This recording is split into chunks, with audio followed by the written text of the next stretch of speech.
Hola, muy buenas noches, estimados estudiantes. El día de ahora se había programado lo que es una tutoría de repaso, ya que nos habían quedado pendientes unas cuantas diapositivas de la presentación de la tutoría 6. Son ahorita las 8:10 y de momento no hay ningún conectado. Entonces decidí iniciar la grabación a la espera de que tal vez alguno se conecten. Entonces, para mientras, como esta parte va a quedar grabada, les voy a compartir lo que es este mi escritorio. Eh, Acá les estoy proyectando lo que es la plataforma, ¿no? Como se les informó en el correo electrónico, la fecha de la entrega de la tarea 4 fue cambiada, ¿no? Para el día 14 de junio del 2020 a las 11:55. Ahora es 10 de junio, ¿no? Entonces estamos hablando de que la fecha de entrega es para el día domingo, ¿no? A las 11:55 pm. Eh, Creo que ese es el único aviso pendiente, ¿no? Darles o avisarles, mejor dicho, por si no han revisado sus correos electrónicos, que ahí se les notificó que ya las tareas que han enviado hasta el día de ahora ya están calificadas, es decir, que la tarea de investigación número 2 ya está calificada ahí en plataforma, ya pueden revisar sus notas y cualquier comentario, duda o inquietud que tengan con respecto a esta, pues me la pueden hacer llegar al correo electrónico o a cualquiera de los medios habilitados, que yo con gusto estaré tratando de dar solución a las dudas que vayan surgiendo. Eh, Vamos a ir acá a la pestaña tareas y evaluaciones, y aquí van a ver que eh, aparece ya la fecha en la entrega de la tarea 4. Ya está disponible para el día 14, que es lo que les estaba mencionando, ¿no? Acá a las 11:55. De momento, ninguno ha hecho su entrega, ¿no? Quizás recomendarles que no esperen hasta último día o última hora o último minuto para subir su tarea, porque ya saben que cualquier falla que suceda en plataforma, pues no van a o puedan tener complicaciones para subirla, y no queremos eso, no queremos que su entrega sea efectiva para que no incurramos en mayores dificultades. Quizás eso en cuanto a lo que es eh, las notificaciones, ¿verdad? Que estábamos pendientes. Como les había mencionado, el día de la tutoría 6, por cuestiones de tiempo, nos quedaron pendientes estas diapositivas de la presentación, que sería la 41 hasta la 46. En ese caso yo esperaba que se pudiese conectar para que la revisáramos juntos, ¿no? Eh, pero de momento creo que no hay conectado, ¿no? Entonces voy a proceder a darle una pequeña revisión a esta presentación y que les quede grabado, ¿no? Así ustedes en su tiempo libre pues la puedan revisar, ¿no? La idea es que los contenidos queden completos, ¿no? Eh, Bien, ahorita les estoy proyectando lo que es mi escritorio. Bien, estábamos, si más no recuerdo, hablando de lo que era la evaluación. Entonces vamos a hablar de cómo la evaluación es una herramienta dentro del trabajo cotidiano que como docentes estaremos desenvolviendo o desarrollando en nuestro día a día, ¿no? En nuestras clases. Entonces aquí hay unos cuantos aspectos Bueno, de hecho son 6 aspectos a considerar o a tener en cuenta en la evaluación, ¿no? El primero nos habla de la claridad en cuanto al contenido o procesos que se pretenden que adquieran los estudiantes, es decir, eh, qué deben de aprender los estudiantes o qué contenido o qué profundidad en cada contenido es lo que yo quiero como docente que mi estudiante aprenda. Entonces ese es uno de los aspectos que hay que tener claro, ¿no? El segundo, el objetivo de la estrategia, el método o la experiencia en que lleva a cabo en el aula, es decir, bajo qué método o técnica o bajo qué estrategia voy a hacer que el estudiante adquiera estos contenidos que yo he determinado, ¿no? En el aspecto anterior. Como tercer aspecto importante, son aquellos aspectos que darán evidencia de que el estudiante ha adquirido un contenido o un proceso. En esta parte podemos hablar tal vez de si es capaz de resolver algún problema mediante las herramientas que se le han brindado, si es capaz de interpretar algún problema, si es capaz de utilizar un concepto matemático determinado, por ejemplo, si estuviésemos enseñando, por ejemplo, en octavo grado lo que es la aplicación del teorema de Pitágoras, si es capaz de aplicar este concepto para resolver algún problema de un triángulo rectángulo. Entonces, estos aspectos que evidencian, es decir, que hagan que se note que el estudiante en realidad ha comprendido el concepto o el contenido que le estamos brindando, ¿no? El cuarto, el objetivo que justifica la evaluación del trabajo cotidiano. Es decir, si se cumple el objetivo, ¿cómo yo voy a verificar que se cumplió o no? En la clase de, digamos, de un determinado día, que se ha elegido algún contenido específico y a la vez se pretende verificar si se ha cumplido el objetivo, que es que el estudiante aprenda dicho concepto, ¿no? Como quinto aspecto tenemos lo que es la implementación de una estrategia para la evaluación del trabajo cotidiano, es decir, cómo yo voy a evaluar el trabajo cotidiano. Puedo utilizar la observación, eh, puede ser observación participante o observación no participante. Es decir, yo puedo pasar a un estudiante a que realice un problema en la pizarra y observar cómo este aplica los conceptos para llegar a una solución, o simplemente puedo dejar actividades en grupo y ver cómo resuelven una guía, una serie de problemas, ¿no? Es decir, si trabajo o no, ¿no? Entonces, es, digamos, una de las tantas estrategias que ustedes como docentes pueden emplear, ¿no? El sexto aspecto sería la elaboración de instrumentos que tomen en cuenta el contenido, el objetivo, la estrategia, el método, la experiencia y el objetivo de la evaluación. ¿Por qué es importante determinar cuál es el objetivo de la evaluación? Muchas veces a nosotros, más que todo cuando estamos cursando materias de pedagogía, nos preguntan cuál es la importancia de la evaluación, es decir, ¿para qué evaluar? Si voy a evaluar lo que el estudiante debe saber o si voy a evaluar lo que yo creo o considero que el estudiante aprendió.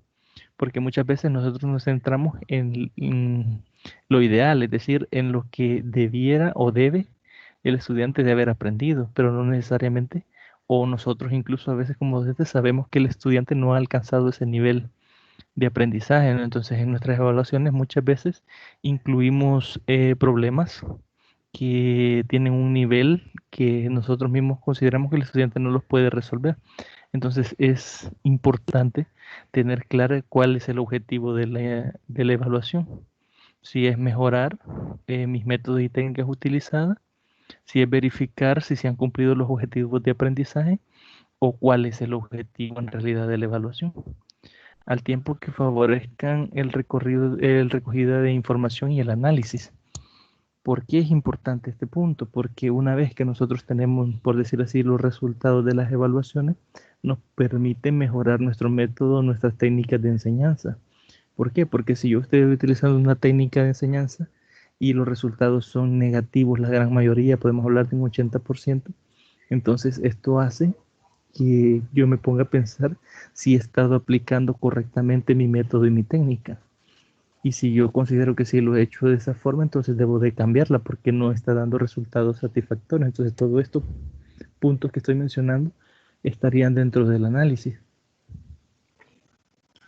Para efectos de utilizar la observación en la evaluación del trabajo cotidiano, el docente debe tener en cuenta los siguientes aspectos.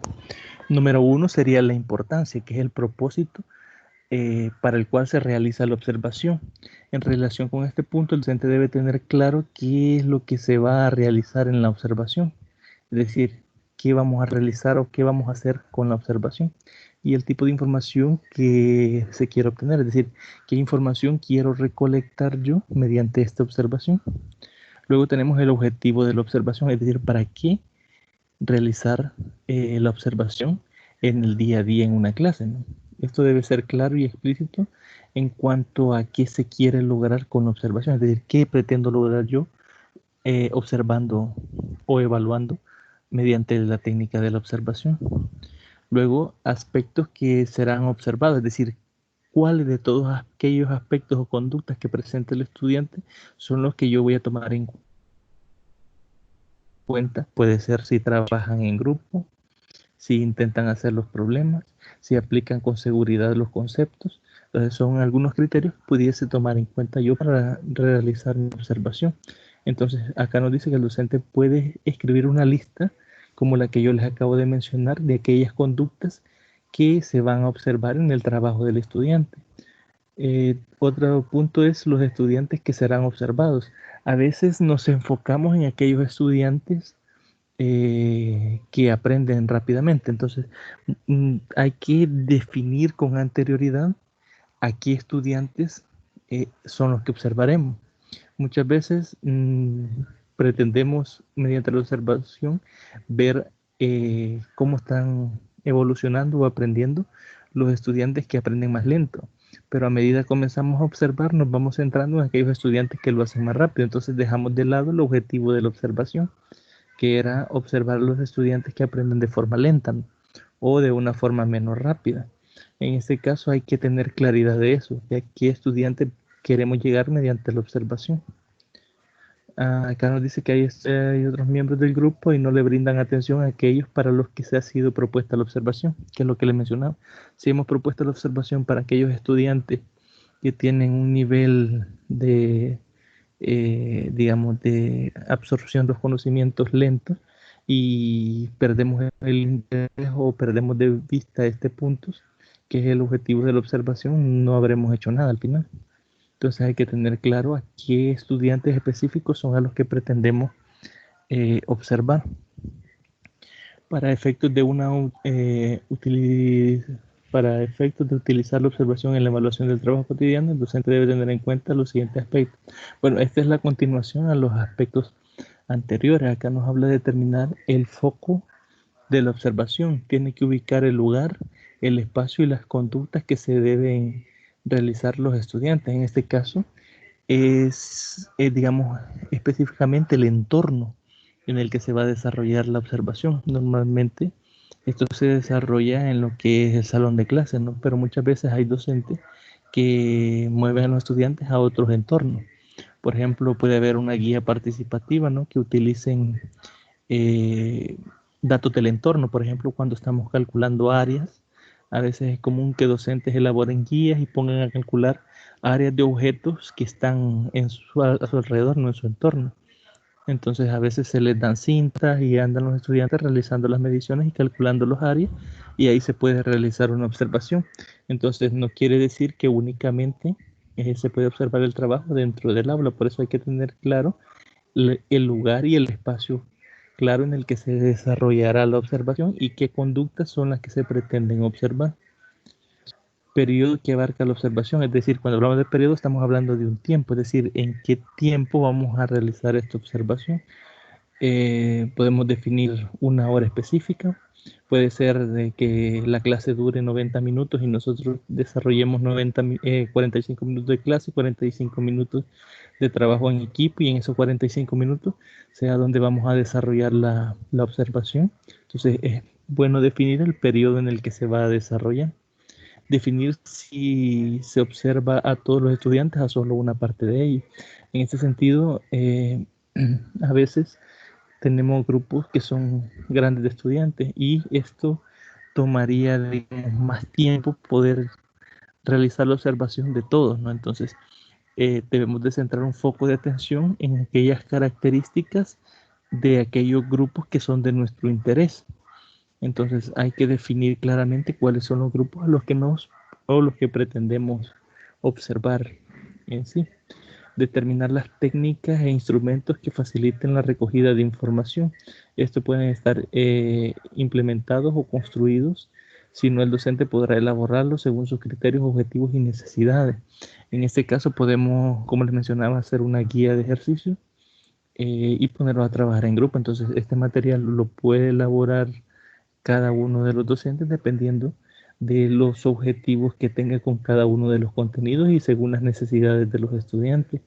A veces si nosotros nos vamos y tomamos únicamente una guía de las que ya están en plataforma o las podemos encontrar en internet, mm, están con unos niveles de profundidad diferentes a los que nosotros hemos brindado en nuestra clase. Entonces eso hace que se le dificulte más el aprendizaje del estudiante. Entonces quizás una recomendación sería que cada uno elabore sus propios instrumentos, ¿no?, de recolección de información. Determinar para efectos de la evaluación del trabajo cotidiano la información que será tomada en cuenta para que pueda ser categorizada y analizada. ¿Por qué es importante determinar esta información? Porque puede que mediante nuestra observación observemos cosas que nos estén dentro de nuestro interés particular.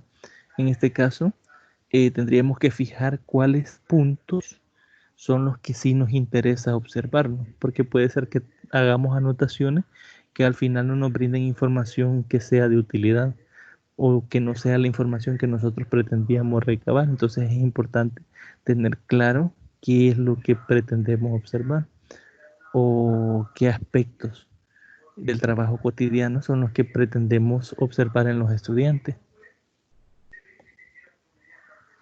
Luego tenemos que entre los registros o técnicas que el docente puede utilizar se encuentran estas cuatro de acá.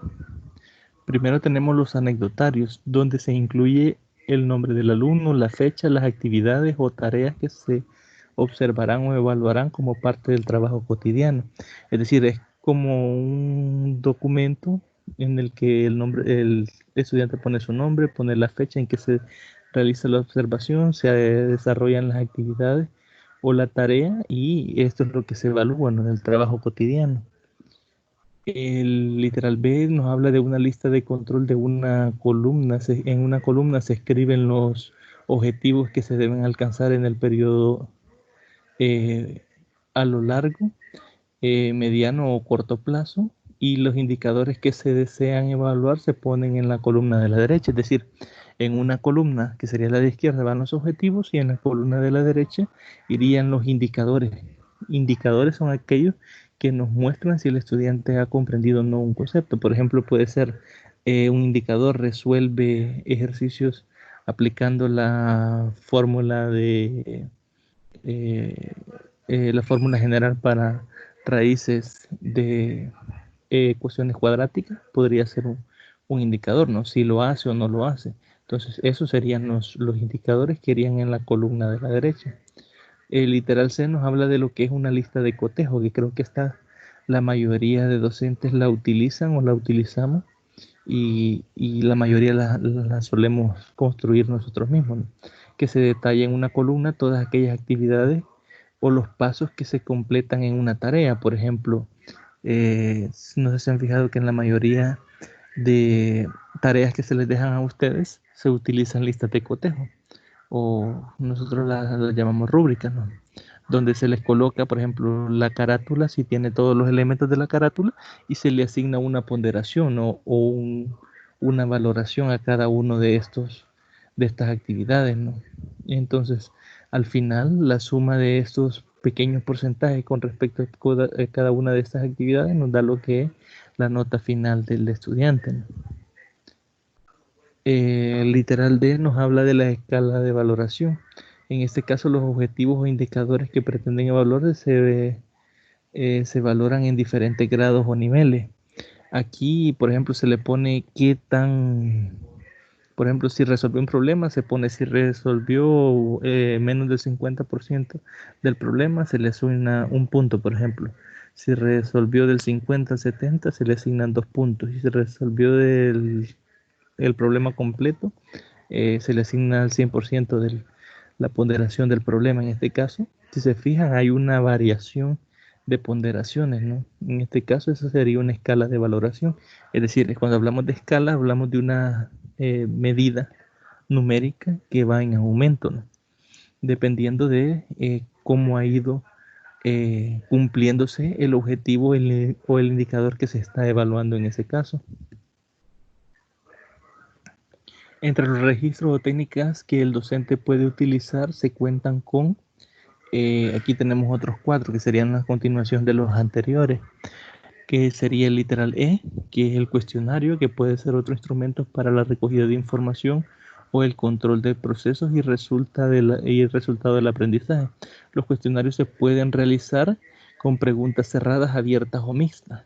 Es decir, puede ser preguntas en las que ya estén predefinidas las respuestas o puede ser preguntas en las que el estudiante deba dar su respuesta escrita, ¿no? O pueden haber preguntas de los dos tipos que hemos mencionado acá, ¿no? Abiertas y cerradas. El literal F nos habla de lo que son los sociogramas, que son gráficas que se obtienen de aplicar técnicas sociométricas. Mediante el sociograma se puede detectar la aceptación de un grupo que un grupo tiene de alumnos o que el alumno posee de un grupo y el grado de cohesión del mismo, ¿no? Del mismo grupo.